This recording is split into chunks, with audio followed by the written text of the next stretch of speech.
Kumusta?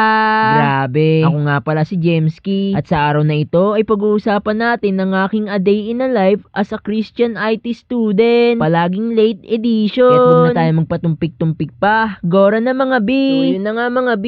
5:30 pa nga lang umalis na ako ng bahay. Butas pa nga ang medyas ko niyan pero syempre Gora pa rin. Madaling pa ang paligid niyan kaya naman paliwanagin natin. Bali sa mga oras na to ay nasa Santa Lucia nga pala ako kasi nagkamali akong jeep na sinakyan. Tapos ang masakit pa nun, wala pala kaming pasok sa first sub. Ay, nakakainis. Ngayon pa nga lang ako papasok sa first sub nang hindi late tapos wala pala kaming prop. Aray ko. Kaya yan tuloy, naglakad na lang ako papuntang school para hindi sayang yung 10. Pagkarating nga ay bumili pa akong pandesal. Tamang kape lang si Doraemon oh. Kasama ko nga pala si Angge pero sabi niya wag ko na raw siya lagyan ng voice over kung ayaw ko raw masapa. Joke lang. Nakita pa nga kaming aso rito habang kumakain kami. Nais ko nga muna ang piano ng school kasi 9:30 ang pasok namin sa second sub. Sira na kasi yung piano dahil lubog yung dalawang keys. After nga yan, check na rin kami ng test papers namin. Konti nga lang ang clips ko rito pero gusto ko pa rin magkwento sa inyo. Alam ko na nagtataka kayo kung bakit ang aga ko ngayon. Pero ang totoo, pinipili kong humakbang at umalis sa mga bagay na nakasanayan ko. Siguro nga, totoo ang sinabi nila na hindi tayo makakausad kung ayaw nating umusad. Kaya na-realize ko na ang simple at maliit na hakbang ay matatawag ding victory. Sabi nga sa Zechariah 4:10a,